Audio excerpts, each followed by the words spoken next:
Assalamualaikum warahmatullahi wabarakatuh. Jumpa lagi kita dalam sesi perkuliahan pendidikan kewarganegaraan yang pada kesempatan kali ini kita bertemu pada pertemuan yang ketiga membahas tentang konstitusi negara. Baik, adapun definisi konstitusi kita merujuk kepada pandangan Lord James Bryce bahwa konstitusi itu adalah merupakan kerangka negara yang diorganisasikan melalui dan dengan hukum yang menetapkan lembaga-lembaga yang tetap atau permanen dan yang menetapkan fungsi-fungsi dan hak-hak dari lembaga-lembaga permanen tersebut. Itu pendapat Lord James Bryce. Selanjutnya kita bisa melihat pendapat dari C.F. Strong tentang konstitusi ya. Menurut C.F. Strong, konstitusi adalah merupakan satu kumpulan azas-azas mengenai kekuasaan pemerintah, hak-hak yang diperintah, dan hubungan antara keduanya, pemerintah dan yang diperintah dalam konteks hak-hak azazi manusia. Nah, jadi itu definisi pengertian konstitusi ya menurut C.F. Strong. Nah, selanjutnya tentu konstitusi ini ada tujuan ya, ada fungsinya. Kenapa negara itu memerlukan suatu konstitusi ya, penting bagi suatu negara. Ya, bahkan negara yang mau merdeka dia akan membentuk ya dasar negara, dan salah satu juga membentuk konstitusi, undang-undang dasar. Adapun fungsi konstitusi, ada berapa macam fungsi konstitusi. Yang pertama, konstitusi berfungsi sebagai landasan berdasarkan baik dalam arti luas maupun dalam arti sempit, di mana dalam arti luas meliputi undang-undang dasar, undang-undang organik, peraturan perundang-undangan, dan konvensi. Nah, konstitusi dalam arti sempit berupa undang-undang dasar. Ya, jadi konstitusi berfungsi sebagai landasan konstitusionalisme, landasan berdasarkan konstitusi, baik konstitusi dalam arti luas maupun konstitusi dalam arti sempit. Selanjutnya, konstitusi berfungsi untuk membatasi kekuasaan pemerintah ya, sedemikian rupa sehingga penyelenggaraan kekuasaan tidak bersifat sewenang-wenang. Dengan demikian diharapkan hak-hak warga negara akan lebih terlindungi. Gagasan ini dinamakan konstitusionalisme yang oleh Karl Joachim Friedrich dijelaskan sebagai gagasan bahwa pemerintah merupakan suatu kumpulan kegiatan yang diselenggarakan oleh dan atas nama rakyat, tetapi yang dikenakan beberapa pembatasan, diharapkan akan menjamin bahwa kekuasaan yang diperlukan untuk pemerintahan itu tidak disalahgunakan oleh mereka yang mendapat tugas untuk memerintah.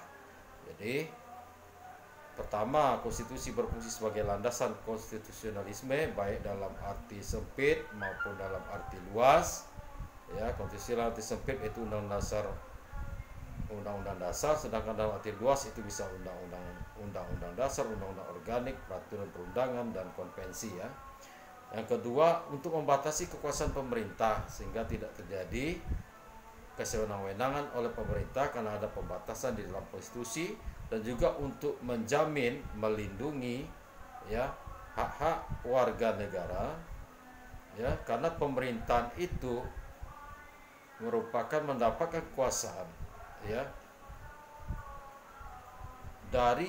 oleh dan untuk rakyat ya. Jadi pemerintah itu mendapat kekuasaan adalah dari rakyat, oleh rakyat. Oleh karena itu harus bekerja untuk kepentingan rakyat dan melindungi hak-hak rakyatnya. Selanjutnya, fungsi konstitusi ya. Bisa juga kita lihat bahwa fungsi konstitusi secara normatifnya yaitu pertama, membatasi atau mengendalikan kekuasaan penguasa agar dalam menjalankan kekuasaannya tidak sewenang-wenang terhadap rakyatnya. Ya. Yang kedua, memberikan suatu rangka dasar hukum bagi perubahan masyarakat yang dicita-citakan tahap berikutnya. Kemudian, yang ketiga, dijadikan landasan penyelenggaraan negara menurut suatu sistem ketatanegaraan tertentu yang dijunjung tinggi oleh semua warga negaranya. Dan yang keempat, menjamin hak-hak azazi warga negara. Jadi itulah lengkap ya fungsi konstitusi, kenapa suatu negara itu harus memiliki konstitusi. Ya, kita tidak bisa bayangkan kalau suatu negara tidak memiliki konstitusi.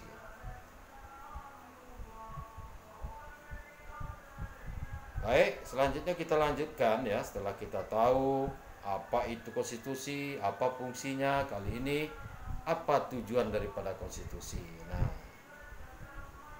bila kita bicara tentang tujuan konstitusi, maka kita kembali pada pertanyaan, mengapa diperlukan konstitusi dalam kehidupan berbangsa dan bernegara? Tentu kita sudah bisa mendapatkan jawaban ya. Jawaban terpenting atas pertanyaan tersebut adalah agar dapat membatasi kekuasaan pemerintah atau penguasa negara. Sejarah tentang perjuangan dan penegakan hak-hak dasar manusia sebagaimana terumus dalam dokumen-dokumen berujung pada penyusunan konstitusi negara. Konstitusi negara di satu sisi dimaksudkan untuk membatasi kekuasaan penyelenggara negara dan di sisi lain untuk menjamin hak-hak dasar warga negara. Seorang ahli konstitusi berkebangsaan Jepang, Naoki Kobayashi, mengungkapkan bahwa Undang-Undang Dasar membatasi dan mengendalikan kekuasaan politik untuk menjamin hak-hak rakyat. Yang melalui fungsi ini Undang-Undang Dasar dapat memberi sumbangan kepada perkembangan dan pembinaan tatanan politik yang demokratis. Ya, jadi tujuan konstitusi bersama dengan fungsinya di mana membatasi kekuasaan pemerintah, menjamin hak dasar warga negara, dan juga ya mengendalikan kekuasaan politik, kemudian dapat memberikan sumbangan kepada perkembangan dan pembinaan tatanan politik yang demokratis. Itu fungsi daripada konstitusi. Selanjutnya, setelah kita tujuan daripada konstitusi. Selanjutnya, setelah kita mengetahui pengertian, fungsi dan tujuan konstitusi, selanjutnya kita akan melihat ya apa sebenarnya materi muatan daripada suatu konstitusi. Isi konstitusi itu apa gitu ya, materinya apa ya. Nah, menurut Philip Hood and Jackson ya menegaskan bahwa materi muatan konstitusi adalah suatu bentuk aturan, adat istiadat, kebiasaan-kebiasaan yang menentukan susunan dan kekuasaan organ-organ negara, yang mengatur hubungan-hubungan di antara berbagai organ negara itu satu sama lain, serta hubungan organ-organ negara itu dengan warga negara. Jadi muatan konstitusi ya berisi aturan, adat istiadat, kebiasaan yang menentukan susunan dan kekuasaan organ-organ negara, lembaga-lembaga negara yang mengatur hubungan dari berbagai organ atau lembaga negara itu satu sama lain, serta hubungan lembaga negara itu dengan warga negara. Selanjutnya, menurut Miriam Budiarjo, materi muatan konstitusi bahwa setiap Undang-Undang Dasar konstitusi itu memuat ketentuan-ketentuan mengenai satu organisasi negara Misalnya, pembagian kekuasaan antara badan legislatif, eksekutif, dan yudikatif. Yang kedua, berisi hak asasi manusia. Yang ketiga, prosedur mengubah undang-undang dasar. Yang keempat, ada kalanya memuat larangan untuk mengubah sifat tertentu dari undang-undang dasar. Nah, itu materi atau muatan dari konstitusi. Ya. Selanjutnya, setelah kita tahu materi konstitusi ini, kita bisa lihat selanjutnya ya.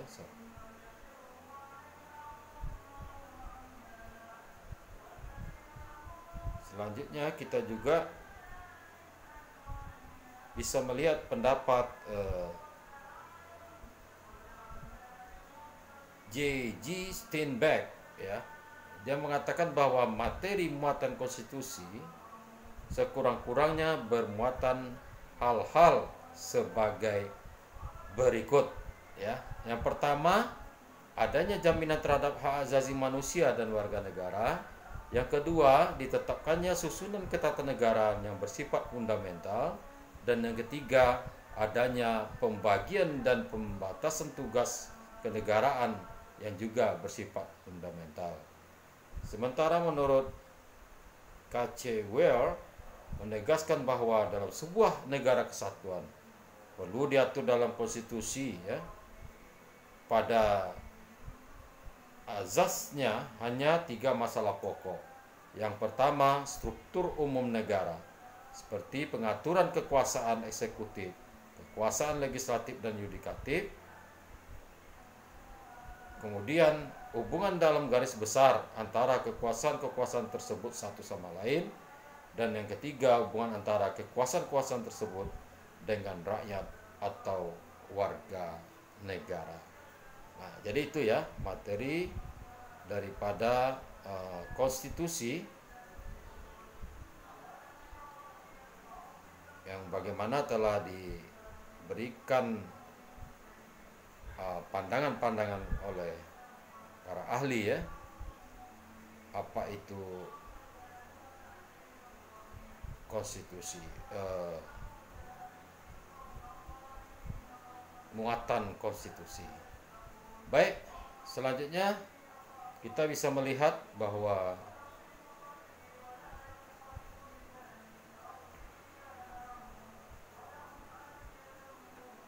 selanjutnya kita masuk kepada pembahasan selanjutnya, yaitu tentang ya yang berkaitan dengan konstitusi. Kita lihat bahwa apa kedudukan Undang-Undang Dasar sebagai hukum dasar dan tertinggi.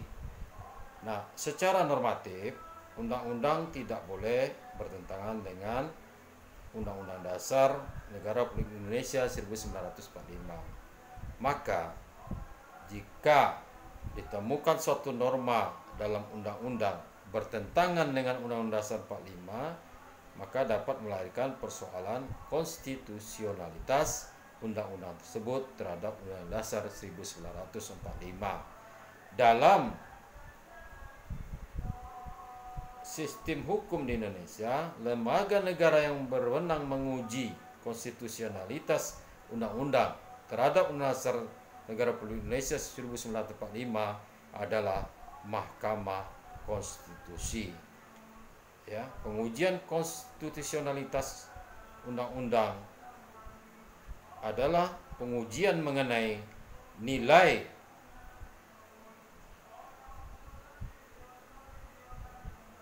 uji material menyangkut pengujian undang-undang yang berkenaan dengan materi muatan dalam ayat, pasal atau bagian undang-undang yang dianggap bertentangan dengan Undang-Undang Dasar Republik Indonesia tahun 1945. Uji formal lain yang tidak termasuk pengujian material, warga negara baik secara perseorangan atau sekelompok masyarakat dapat mengajukan pengujian konstitusionalitas suatu undang-undang yang bertentangan dengan Undang-Undang Dasar 45 ke Mahkamah Konstitusi. Jadi Kedudukan Undang-Undang Dasar sebagai hukum dasar dan tertinggi ya dapat diuji apabila setiap undang-undang yang di bawah Undang-Undang Dasar 45 ya, di bawah daripada Undang-Undang Dasar 45, apabila bertentangan isinya undang-undang tersebut dengan Undang-Undang Dasar 45 dapat diuji melalui Mahkamah Konstitusi. Ya, itu kedudukannya ya. Selanjutnya kita bisa melihat ya, dalam konstitusi ini kita juga melihat ada dua macam pengertian konstitusi ya, baik dalam arti sempit konstitusi merupakan suatu dokumen atau seperangkat dokumen yang berisi aturan-aturan dasar untuk menyelenggarakan negara. Dalam arti luas, konstitusi merupakan peraturan baik tertulis maupun tidak tertulis yang menentukan bagaimana lembaga negara dibentuk dan dijalankan. Jika kita mengartikan konstitusi secara sempit, yakni sebagai suatu dokumen atau seperangkat dokumen, maka kita melihat bahwa kerajaan Inggris misalnya tidak memiliki konstitusi yang termuat dalam satu dokumen tunggal. Ya, Inggris tidak memiliki dokumen single core konstitusional. Konstitusi Inggris adalah himpunan ya, himpunan hukum dan prinsip-prinsip Inggris yang diwujudkan dalam bentuk tertulis dalam undang-undang, keputusan pengadilan dan perjanjian. Konstitusi Inggris juga memiliki sumber tidak tertulis lainnya, termasuk parlemen, konvensi konstitusional, dan hak istimewa kerajaan. Oleh karena itu, kita harus mengambil pengertian konstitusi secara luas sebagai suatu peraturan tertulis maupun tidak tertulis yang menentukan bagaimana negara dibentuk dan dijalankan. Nah, jika demikian, kerajaan Inggris memiliki konstitusi, negara tersebut bukan satu-satunya yang tidak memiliki konstitusi tertulis. Ya, banyak juga negara lain, diantaranya adalah Israel dan sebagainya. Jadi, konstitusi dalam arti sempit itu adalah undang-undang dasar, ya, suatu dokumen yang seperangkat dokumen yang berisi aturan-aturan untuk menyelenggarakan negara. Sementara secara luas, konstitusi itu bisa tertulis dan bisa tidak tertulis, misalnya berasal dari konvensi kebiasaan-kebiasaan. Baik, selanjutnya masih berkenaan dengan konstitusi.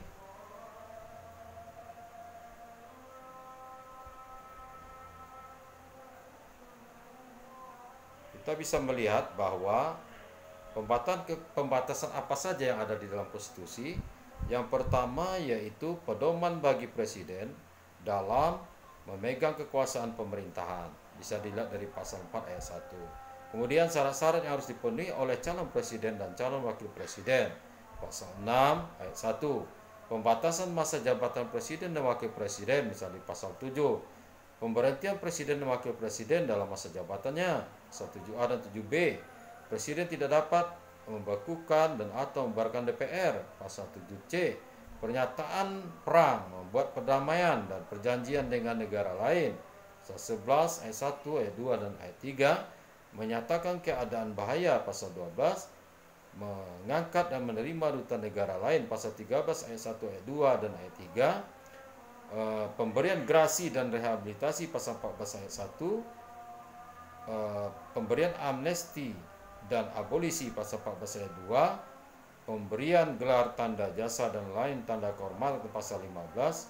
Dan pembentukan Dewan Pertimbangan, pasal 16. Nah, itu ada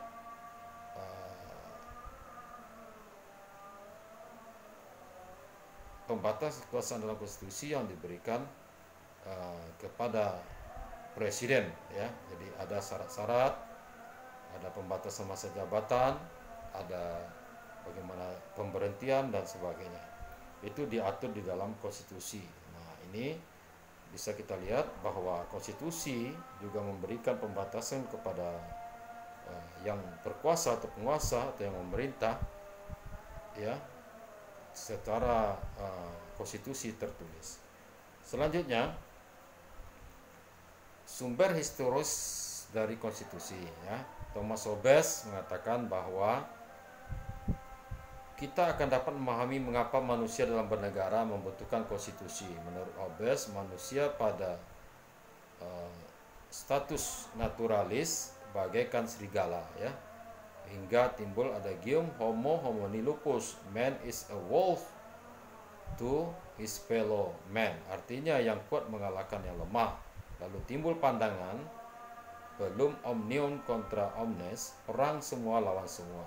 Hidup dalam suasana demikian pada akhirnya menyadarkan manusia untuk membuat perjanjian antara sesama manusia yang dikenal dengan istilah factum unionis, ya. Selanjutnya timbul perjanjian rakyat menyerahkan kekuasaannya kepada penguasa untuk menjaga perjanjian rakyat yang dikenal dengan istilah factum subjectionis. Dalam bukunya yang berjudul Leviathan, ia mengajukan argumentasi tentang kewajiban politik yang disebut kontrak sosial yang mengimplikasikan pengalian kedaulatan kepada primus inter pares yang kemudian berkuasa secara mutlak atau absolut, ya.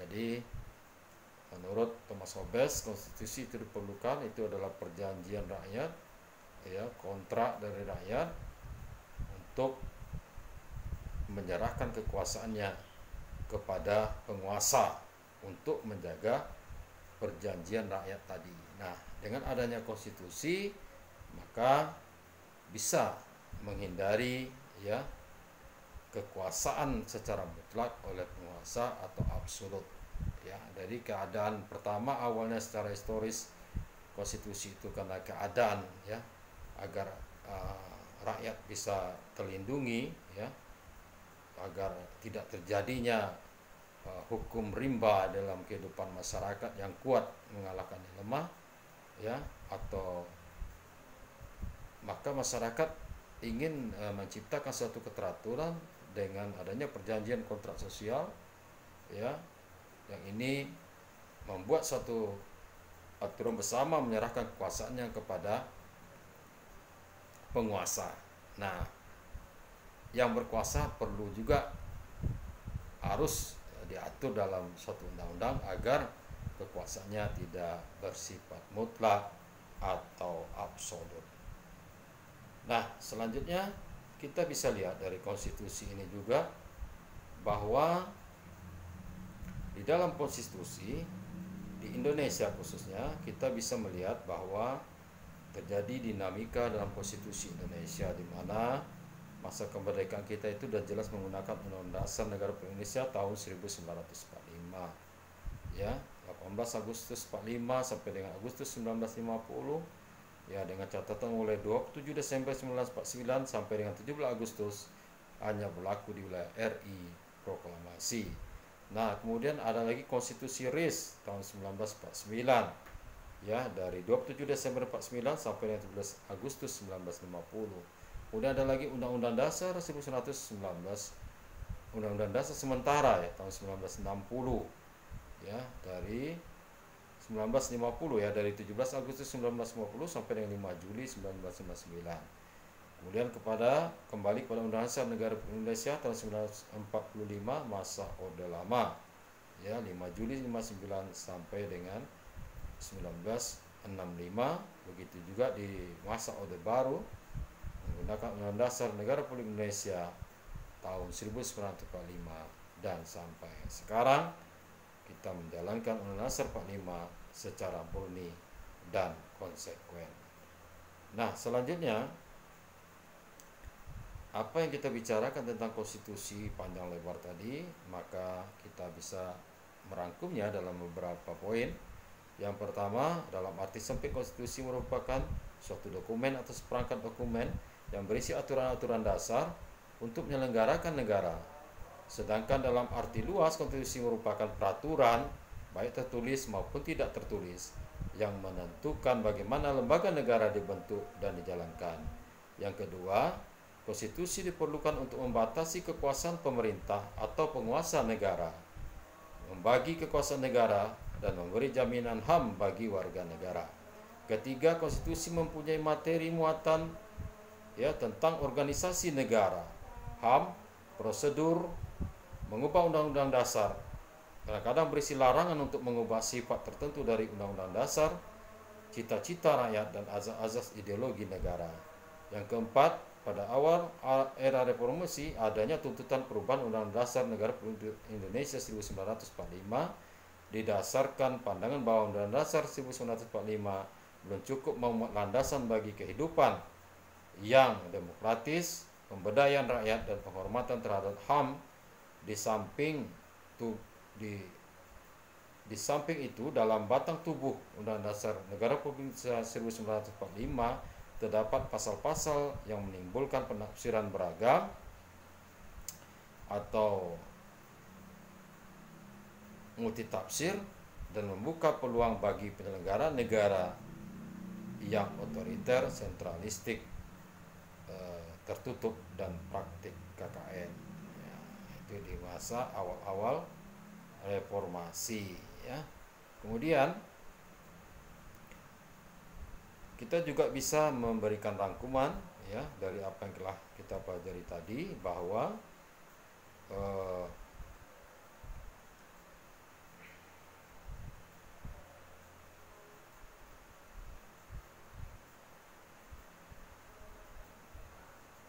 dalam perkembangannya, tuntutan perubahan Undang-Undang 1945 menjadi kebutuhan bersama bangsa Indonesia. Oleh karena itu, MPR melakukan perubahan secara bertahap dan sistematis dalam 4 kali perubahan. Yang keempat kali perubahan